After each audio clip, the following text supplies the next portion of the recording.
Hello everyone, welcome to online physics coaching supported by South International School, Trusty Education, Thorough Education. Electric potential and capacitance, class 12 physics, lecture number 2.9. Topics है आज के. First one is electrostatic of conductors. Second, behavior of conductors on electric field. Electrostatic shielding, effect produced by putting charge on the surface of conductor. So these are the topics of today's lecture. So starting from the first one, electrostatic of conductors. सबसे और एक request है कि अगर आप videos को देख रहे हो तो चैनल को सब्सक्राइब भी कर दो, तो आपको नए लेक्चर की लिंक मिलेगी. आपको मैसेज नहीं करना पड़ेगा सर लेक्चर अपलोड किया कि नहीं किया. आपको नोटिफिकेशन मिल जाएगा. जैसे ही नेक्स्ट लेक्चर अपलोड होगा 2.10 तो आपको नोटिफिकेशन मिल जाएगा, लेकिन उसके लिए आपको बेल आइकन प्रेस करना पड़ता है. ठीक है, चलो. Electrostatic of conductor. तो इलेक्ट्रोस्टैटिक ऑफ कंडक्टर के अंदर हम देखेंगे कि जब भी आपकी कंडक्टर होगी, इलेक्ट्रोलाइट होगी, इंसुलेटर होगी, उनको जब आप एक्सटर्नल इलेक्ट्रिक फील्ड अप्लाइड करोगे तो उनकी जो इलेक्ट्रॉनिक कन्फिग्रेशन होगी, मतलब उनके आउटर मोस्ट ऑर्बिट के अंदर और इनर ऑर्बिट के अंदर जो इलेक्ट्रॉन होते हैं उनके ऊपर क्या असर होता है. तो आप सबको पता है, मैं स्टार्ट करता हूँ फ्रॉम द कंडक्टर. तो कंडक्टर के अंदर क्या होगा, तो ये जो न्यूक्लियस होगी कंडक्टर के अंदर, ठीक है, न्यूक्लियस, और ये आउटर मोस्ट ऑर्बिट के अंदर जो आपकी इलेक्ट्रॉन होती है, तो ये आउटर मोस्ट ऑर्बिट की जो इलेक्ट्रॉन होगी वो न्यूक्लियस से वीकली बाउंडेड होती है. और जब इनको आप इलेक्ट्रिक फील्ड दोगे, तो ये जो वीकली बाउंडेड इलेक्ट्रॉन होगी वो अपनी जगह से निकल जाएगी. ठीक है, वो अपनी जगह से निकल जाएगी, मतलब ऑर्बिट से बाहर निकलती है, तो वो क्या बन जाती है, फ्री इलेक्ट्रॉन. और ये जो फ्री इलेक्ट्रॉन होगी ना, वो against the direction of electric field move करेगी. ठीक है, तो ये चार्ज कैरियर्स बन जाती है इन केस ऑफ कंडक्टर.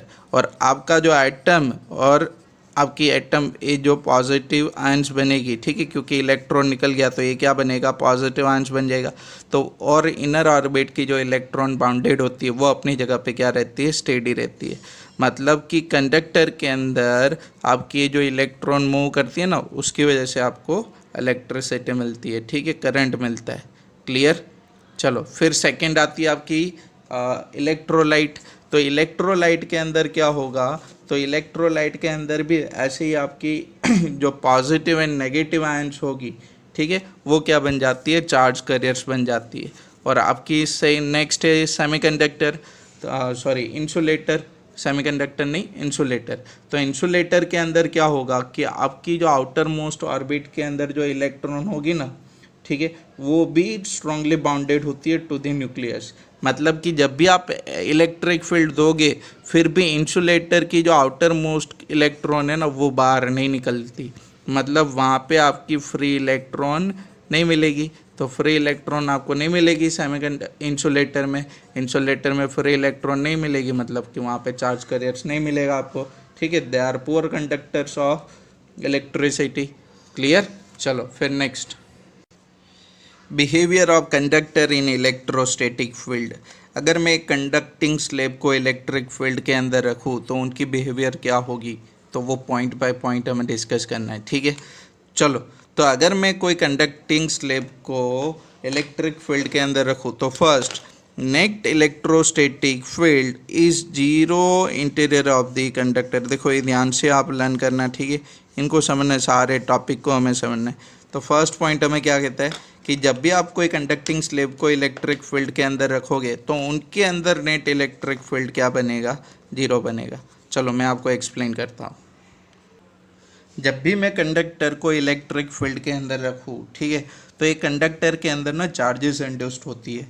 कि आपको पता है कि आपका जो एक्सटर्नल इलेक्ट्रिक फील्ड है वो कहाँ पे होता है, पॉजिटिव टू नेगेटिव. तो पॉजिटिव की और कौन सा चार्ज इंड्यूस्ड होगा, नेगेटिव चार्ज इंड्यूस्ड होगा. क्लियर. और नेगेटिव की और कौन सी चार्ज इंड्यूस्ड होगी, पॉजिटिव चार्ज इंड्यूस्ड होगी. अब देखो कि ये कंडक्टर के अंदर खुद एक इलेक्ट्रिक फील्ड डेवलप्ड होता है. उनकी डायरेक्शन, आपकी ये जो एक्सटर्नल इलेक्ट्रिक फील्ड है ना, राइटवर्ड डायरेक्शन में, उनसे क्या होगी अपोजिट डायरेक्शन में। देखो ए वाले डायरेक्शन में इनके अंदर क्या होगा, एक इलेक्ट्रिक फील्ड इंड्यूस्ड होता है, ठीक है, जिसको हम बोलेंगे ई इंड्यूस्ड। कौन सी इलेक्ट्रिक फील्ड है, इंड्यूस्ड इलेक्ट्रिक फील्ड। तो अभी मुझे आप बता दो कि दो इलेक्ट्रिक फील्ड अपोजिट डायरेक्शन में हो गए, एक राइटवर्ड डायरेक्शन में एक्सटर्नल और एक क्या होगी इंड्यूस्ड इलेक्ट्रिक फील्ड, ठीक है। तो नेट इलेक्ट्रिक फील्ड आपका क्या होगा, तो नेट इलेक्ट्रिक फील्ड ई ऐसे बनेगा कि नहीं, तो एक्सटर्नल राइटवर्ड माइनस लेफ्टवर्ड ई इंड्यूस्ड, तो ये आपका नेट इलेक्ट्रिक फील्ड होगा। अब देखो दूसरी बात यहाँ पे नोट करो कि यहाँ पे जो इंड्यूस्ड इलेक्ट्रिक फील्ड होती है आपकी, वो एक्सटर्नल इलेक्ट्रिक फील्ड से इक्वल होती है। अब देखो external electric field rightward direction में, सेम अमाउंट का इंड्यूस्ड इलेक्ट्रिक फील्ड कहाँ पे होगा, लेफ्टवर्ड डायरेक्शन में, मतलब कि ये दोनों सेम बनेगी। तो net electric field inside the conductor आपकी क्या बन जाएगी, net electric field inside the conductor क्या बन जाएगी आपकी, जीरो। समझ में आ कि नहीं, ठीक है, हर एक पॉइंट को आप समझोगे आराम से। चलो फिर second point, outside the surface of charge conductor electric field is normal to the surface. देखो ये आपने पहले भी बोला था ना कि इलेक्ट्रिक फील्ड हमेशा आपकी कंडक्टर से क्या होगी, नॉर्मल होगी, परपेंडिकुलर होगी, ठीक है। चलो ये कौन से केस में, आपकी इलेक्ट्रोस्टैटिक। तो यहाँ पे सिंपल रीजन एक्सप्लेन किया है कि अगर उनका कोई नॉर्मल नहीं होगा, मतलब कि मानो कि एक सरफेस है और इनसे कोई इलेक्ट्रिक फील्ड ऐसे क्रॉस करेगी, तो इनके दो कंपोनेंट निकालोगे कि नहीं आप, perpendicular component and tangential component, ठीक है। तो if electric field were not normal to the surface, it will have a tangential component to the surface which will cause the flow, कि ये जो टेंजेंशियल कंपोनेंट होगी उनकी वजह से क्या होगा कि सरफेस के ऊपर जो चार्ज होगी उनकी मूवमेंट होगी, चार्ज की मूवमेंट होगी, मतलब कि वहाँ पे आपको सरफेस पे करंट मिलेगा, ठीक है। लेकिन आपकी स्टैटिक कंडीशन में, आपकी स्टैटिक कंडीशन में ऐसी कोई करंट वहाँ पे प्रोड्यूस्ड नहीं होती, क्लियर। तो इसीलिए आपका यहाँ पे चार्ज का फ्लो होना पॉसिबल नहीं है सरफेस पे, इसीलिए आपकी इलेक्ट्रिक फील्ड की जो भी कंपोनेंट, इलेक्ट्रिक फील्ड जो भी कंपोनेंट होगी, जो भी इलेक्ट्रिक फील्ड होगा, वो हमेशा सरफेस से क्या रहेगा, परपेंडिकुलर रहेगा, क्लियर। अगर टेंजेंशियल कंपोनेंट होगी तो उनकी वजह से चार्ज आपकी डिस्प्लेस्ड करेगी, चार्ज आपकी डिस्प्लेस्ड करेगी तो वहाँ पर करंट मिलता है, सरफेस करंट, जो पॉसिबल नहीं है, ठीक है, इन केस ऑफ इलेक्ट्रोस्टैटिक। चलो फिर नेक्स्ट, तो यहाँ पे देखो the net charge in the interior of conductor is zero and any excess charge reside at its surface, कि आपकी कंडक्टर के अंदर नेट चार्ज हमेशा क्या होगी, जीरो होगी, और जो भी एक्सेस चार्ज होगी वो हमेशा कहाँ पे रहेगी, सरफेस के ऊपर, क्लियर। चलो इनको मैं अभी एक्सप्लेन करता हूँ, यहाँ पे ध्यान दो आप आराम से। चलो क्लियर, तो खाली मतलब समझो कि कंडक्टर के अंदर नेट चार्ज क्या होगी, जीरो, और एक्सेस चार्ज हमेशा कहाँ पे रहेगी, सरफेस के ऊपर। देखो यहाँ पे आपकी कंडक्टर है और एक कंडक्टर की सरफेस के ऊपर मानो कि आप एक्सेस चार्ज क्यू के बराबर कंसिडर करो, ठीक है। और एक कंडक्टर के जस्ट अंदर अगर मैं यहाँ पे देखूँ तो अंदर आपको पता है कि कंडक्टर के अंदर इलेक्ट्रिक फील्ड कितना होगा, जीरो, ठीक है। तो यहाँ पे देखो ये जो आपकी पोर्शन होगी गॉसियन सरफेस, तो उनके लिए आप देखो कि यहाँ पे इलेक्ट्रिक फील्ड आपका किसके बराबर है, जीरो के बराबर, मतलब उनकी फ्लक्स भी किसके बराबर होगी, जीरो के बराबर, क्योंकि इक्वेशन है flux phi is equal to E integration और the closed surface T S, इनका इक्वेशन है। तो इलेक्ट्रिक फील्ड आपका इनसाइड जीरो होगा तो फाई क्या मिलेगा आपको, जीरो। और एक फार्मूला थी ना आपका Gauss law, phi is equal to Q by epsilon naught, कि फ्लक्स फाई किसके बराबर होगा, क्यू बाय एप्सिलॉन नॉट। आपने अभी बोला फ्लक्स किसके बराबर है, जीरो के बराबर, तो q flux phi is equal to Q by epsilon naught, flux phi zero, तो क्यू भी आपको क्या मिलेगा, जीरो। तो इसका मतलब क्या होता है कि कोई भी चार्ज होगा तो वो कहाँ पे रहेगा, आउटर साइड पे, इंटीरियर पे रहेगा नहीं, क्योंकि आपकी जो गॉसियन सरफेस है ना वो just near to the surface है, लेकिन फिर भी उनके लिए फ्लक्स आपको क्या मिलता है, जीरो, क्लियर। तो चार्ज हमेशा कहाँ पे रहेगी, कंडक्टर की सरफेस के ऊपर, इन static, in a static electrostatic condition. ठीक है, क्लियर? कोई सरफेस करंट वहाँ पे था नहीं आपका। क्लियर? समझ में आ कि नहीं? चलो फिर next, potential is constant with in and on the surface of conductor, कि आपकी जो सरफेस होगी वो और कंडक्टर के अंदर आपकी जो पोटेंशियल होगी वो हमेशा क्या रहेगी? कांस्टेंट। देखो आपके पास इक्वेशन है E is equal to minus d we divide by D r. आपने अभी बोला inside the conductor electric field क्या होगा? जीरो। मतलब मैं ऐसे लिख सकता हूँ, क्योंकि इलेक्ट्रिक फील्ड देखो यहाँ पे d we divide by D r zero है कि नहीं इलेक्ट्रिक फील्ड।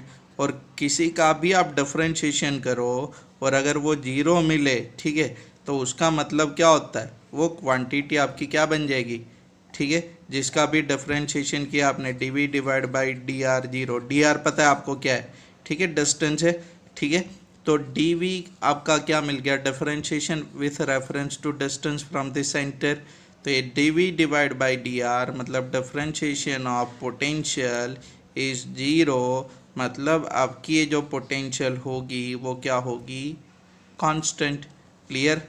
तो ये पोटेंशियल आपकी क्या बन जाएगी? कांस्टेंट। क्लियर? समझ में आ? मतलब कंडक्टर के अंदर आपकी पोटेंशियल क्या रहेगी? कांस्टेंट। देखो आपने पहले भी स्टडी किया था कि फर्स्ट यूनिट में आपका क्या था? इलेक्ट्रिक फील्ड था। ठीक है, शेल के लिए आपने लिया था, स्फीयर के लिए लिया था। तो अगर आपको मैं बोलूँ कि एक स्फीयर है और एक शेल है, दोनों की चार्ज सेम है, दोनों के ऊपर चार्ज सेम है, तो दोनों की पोटेंशियल भी सेम रहेगी। लेकिन अगर मैं बोलूँ आपको कि इलेक्ट्रिक फील्ड का क्या होगा, तो इलेक्ट्रिक फील्ड आपका दोनों केस में क्या होगा? अलग अलग। क्लियर? समझ में आ? समझ में आ कि नहीं? चलो फिर नेक्स्ट, ये देखो आपको टाइम मिले तो ये फेसबुक पेज पे जाना आप और इनको भी आप लाइक कर दो। अकाउंट बदल गया है, ये नहीं है। ठीक है, electric field at the surface of charge conductor is proportional to surface charge density. ठीक है, कि आपकी जो कंडक्टर होगी, तो देखो फिर से, electric field at the surface of charge conductor is proportional to surface charge density. आपको पता है ना सरफेस चार्ज डेंसिटी क्या होती है? सिग्मा के बराबर। क्लियर? तो आपको प्रूव करना है कि इलेक्ट्रिक फील्ड किस पे डिपेंड करेगा? सरफेस चार्ज डेंसिटी पे। तो देखो मानो कि ये आपकी एक कंडक्टर है और कंडक्टर का टोटल सरफेस एरिया मैं कंसिडर कर लूँ डेल्टा एस के बराबर, या तो एक सरफेस एरिया एलिमेंट करो जस्ट अबव दी कंडक्टर सरफेस डेल्टा एस के बराबर। तो आपको पता है ना वो फ्लक्स का इक्वेशन क्या होता है? Phi is equal to E dot delta S. ठीक है, तो फ्लक्स आपकी क्या होगी? E delta S. और चार्ज जो भी उनके ऊपर होगा तो उनकी चार्ज डेंसिटी क्या बनेगी? Sigma is equal to Q divide by delta S. ठीक है, तो Gauss theorem phi is equal to Q by epsilon naught. ठीक है, यहाँ पे ई डेल्टा एस, ये आपका एरिया कौन सा बनेगा? Area of Gaussian surface. अब देखो कि यहाँ पे आपकी जो गॉसियन सरफेस है वो जस्ट अबव दी सरफेस है। ठीक है, और उनका जो शेप होगा वो भी आपकी यहाँ पे आपने जो पिल बॉक्स टाइप कंसिडर किया है सरफेस, मतलब कंडक्टर की जो सरफेस कंसिडर की है उनकी से मैच करेगा, उनके जितना ही होगा। ठीक है, तो एरिया आपकी वहाँ पे क्या बनेगी? Delta S. Charge density sigma is equal to Q divide by delta S. तो क्यू की जगह पे मैं क्या लिख सकता हूँ? Sigma into delta S. तो क्यू की जगह पे sigma into delta S cancel. तो इलेक्ट्रिक फील्ड आपको क्या मिला? Sigma divide by epsilon naught. आपकी जो electric field sigma by epsilon naught है, तो अभी मैं बोल सकता हूँ कि electric field depends on surface charge density. तो आपका ये स्टेटमेंट सही होगा कि नहीं? कि electric field at the surface of a charged conductor is proportional to surface charge density। कि यहाँ पे कंडक्टर के ऊपर सरफेस के पास जो आपकी इलेक्ट्रिक फील्ड होगी वो किस पे डिपेंड करेगी? ओनली सिग्मा पे, चार्ज डेंसिटी पे। क्लियर? और अगर आपको बोले कि जस्ट आउटसाइड दी कंडक्टर आपकी इलेक्ट्रिक फील्ड कितनी होती है, तो यहाँ वहाँ पे भी यही वाला आंसर होगा कि कंडक्टर से just outside, just away from the surface of conductor, electric field is always equal to sigma divide by epsilon naught. इनको याद रखना, ठीक है। चलो फिर next, electric field is zero in the cavity of a hollow charge conductor. आपकी charge conductor होगी hollow, मतलब जिसके अंदर कैविटी हो, ठीक है। तो वहाँ पे आपको क्या दिखाना, इलेक्ट्रिक फील्ड इज जीरो। चलो यहाँ पे देखो, मानो कि एक आपका एक कंडक्टर है और ये इनकी कैविटी है, ठीक है। तो कैविटी यहाँ पे देखो, कैविटी के जस्ट ऊपर मैंने एक गॉसियन सरफेस कंसिडर की है। अब देखो, एक गॉसियन सरफेस के अंदर जो आपका चार्ज एनक्लोज्ड होगा वो क्या होगा, जीरो। क्लियर, मतलब उनके अंदर इलेक्ट्रिक फील्ड भी क्या बनेगा, जीरो होगा कि नहीं, क्योंकि चार्ज अंदर जीरो एनक्लोज्ड होगी। क्लियर, और वहाँ पे चार्ज आपकी जीरो एनक्लोज्ड हो रही है, वहाँ पे इलेक्ट्रिक फील्ड आपका जीरो है। तो आपने ये D we divide by D R is equal to E is equal to zero अभी क्या था कि नहीं। और वहाँ पे आपने बोला था कि पोटेंशियल क्या रहेगी, कांस्टेंट, क्योंकि उनका डिफरेंशिएशन आपको क्या मिला, जीरो। क्लियर, तो यहाँ पे आपकी जो इलेक्ट्रिक फील्ड होगी तो इनसाइड द कैविटी वो हमेशा क्या रहनी चाहिए, जीरो। इसका मतलब क्या होगा, क्यों हमेशा आपकी जीरो होगी तो जाके इलेक्ट्रिक फील्ड आपका क्या बनेगा, जीरो। इसका मतलब ये होगा कि जो भी एक्सेस चार्ज आपका ऐड होगा, इसका मतलब ये होगा जो भी आपका एक्सेस चार्ज ऐड होगा वो हमेशा कहाँ पे ऐड होता जाएगा, सरफेस के ऊपर। वो कहाँ पे ऐड होता जाएगा, सरफेस के ऊपर। क्लियर, तो एक्सेस चार्ज कहाँ पे रहेगी, सरफेस के ऊपर। Electrostatic shielding, phenomenon of making a region free from any electric field is called electrostatic shielding। अभी आपने देखा कि आपकी कंडक्टर की कैविटी के अंदर इलेक्ट्रिक फील्ड आपकी क्या बनती है, जीरो बनती है, ठीक है। तो ये जो फिनोमिनन है कि कैविटी के अंदर आप इलेक्ट्रिक फील्ड क्या क्रिएट करो, जीरो क्रिएट कर पाओ, ठीक है। तो इनको आप क्या बोलते हो, इलेक्ट्रोस्टैटिक शील्डिंग। और इनकी काफ़ी प्रैक्टिकल एप्लीकेशन भी है। मैं अगर आपको सिंपल बोलूँ तो आपकी व्हीकल की, अगर मैं एक पूरा एक केज कंसिडर कर लूँ, एक कंडक्टर, उनकी ग्लास को भी मैं मानो कि शीट मेटल की कंसिडर करूँ, तो वो एक मेटल का कंडक्टर बन गया, ठीक है। और उनके अंदर आपकी फील्ड जीरो बन जाएगी, पोटेंशियल आपकी क्या बन जाएगी, कांस्टेंट बन जाएगी। तो आपका जब भी लाइटनिंग होगा ना, तो आपके लिए वो सबसे ज़्यादा सेफ प्लेस है कि आप गाड़ी के अंदर रहो, क्योंकि वहाँ पे आपकी जो पोटेंशियल है वो कांस्टेंट है और इलेक्ट्रिक फील्ड आपकी जीरो, आउटर इलेक्ट्रिक फील्ड उनको इन्फ्लुएंस नहीं करेगा। फिर देखो यहाँ पे बोला है ना आपको, cavity inside the conductor remain shielded from the outside electric influences, this is non electrostatic shielding free. अब देखो क्या आपकी जो ए मीटर होती है, आपकी जो वोल्ट मीटर होती है, ठीक है, वो काफ़ी सेंसिबल इंस्ट्रूमेंट है और उनको, उनके अंदर इलेक्ट्रिक फील्ड का इन्फ्लुएंस होगा तो उनके अंदर एरर भी आ सकती है। तो आपकी जो भी लैब के अंदर, फिजिक्स की लैब के अंदर देखोगे, आपकी गैल्वेनोमीटर, वोल्ट मीटर, ये सबको ना एक मेटल की बॉक्स होती है उनके अंदर बंद करके रखते हैं, क्योंकि मेटल के बॉक्स के अंदर उनको क्या मिल जाता है, शील्डिंग मिल जाता है, उनको प्रोटेक्शन मिल जाता है कि आउटर साइड का जो भी इलेक्ट्रिक फील्ड का इन्फ्लुएंस होगा वो उनको डैमेज नहीं कर पाएगा। क्लियर, इसीलिए सारी आपकी जो सेंसिटिव इंस्ट्रूमेंट होती है, गैल्वेनोमीटर, एमीटर, सबको कहाँ पे रखते, मेटल के बॉक्स के अंदर। देखो ध्यान से सुनना, मेटल के बॉक्स के अंदर, ठीक है। क्लियर, और बाकी सब यहाँ पे आपको एक्सप्लेन किया है, जो अभी मैंने आपको बोला थंडरस्टॉर्म वाला कि आप सेफ हो कहाँ पे, गाड़ी के अंदर सेफ हो। क्लियर, तो वो आप एक बार देख लेना। अब देखो यहाँ पे जो भी ये सारे तीनों टॉपिक्स मैंने करवाए ना, तो इनको अगर स्टार रेटिंग दूँ ना मैं, आउट ऑफ 5 स्टार, इनका 2 स्टार का भी रेटिंग नहीं है, ठीक है। हाँ, लेकिन फंडा वाइज आपको ये सारे टॉपिक क्लियर होने चाहिए। ओके, चलो फिर next, effect produced by putting charge on surface of conductor. Conductor की सरफेस के ऊपर अगर आप चार्ज प्लेस्ड करोगे तो क्या क्या उनके इफेक्ट प्रोड्यूस्ड होगी वो हमें देखना है, ठीक है। तो ऑलमोस्ट सारे पॉइंट आपने पहले भी डिस्कस कर लिए, जो ये वाला टॉपिक था ना आपका, ठीक है, कि behaviour of conductor in electrostatic, उसके अंदर ही।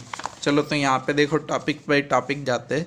Whether the metallic conductor is put in an external electric field or not, and whether a charge is put on or not on it, in all such condition the electric field anywhere inside the conductor is zero। आपने बोला था ना कि conductor के अंदर आपकी क्या होगी, इलेक्ट्रिक फील्ड वहाँ पे आपकी जीरो होगी। क्लियर। फिर देखो ये भी आपने देख लिया पहले, फिर ये भी आपने देखा था, charge placed on conductor is always distributed on the outer surface of the conductor, ये भी हो गया था आपका। फिर ये in a stable condition this charges are steady on the surface, ये था। Electric field at any point on the surface of conductor is sigma by epsilon naught. ये देखो आपने बोला था ना कि कंडक्टर की सरफेस पे electric field is directly proportional to surface charge density, वहाँ पे आपने डिराइव करके दिखाया था। ठीक है, चलो ये इन वेक्टर उनकी परपेंडिकुलर डायरेक्शन में कोई यूनिट वेक्टर है। अब जो टॉपिक है वो आपका ये वाला, ये टॉपिक ध्यान से समझना। ठीक है, अलग पॉइंट है कि आपने यहाँ पे जो स्टडी किया, तो यहाँ पे देखो कि ये जो केविटी थी ना, केविटी के अंदर कोई चार्ज नहीं था, लेकिन ये वाले केस में अपनी कैविटी के अंदर आपको एक चार्ज प्लेस्ड करनी है। ठीक है, यहाँ पे देखो कैविटी के अंदर कोई चार्ज नहीं है।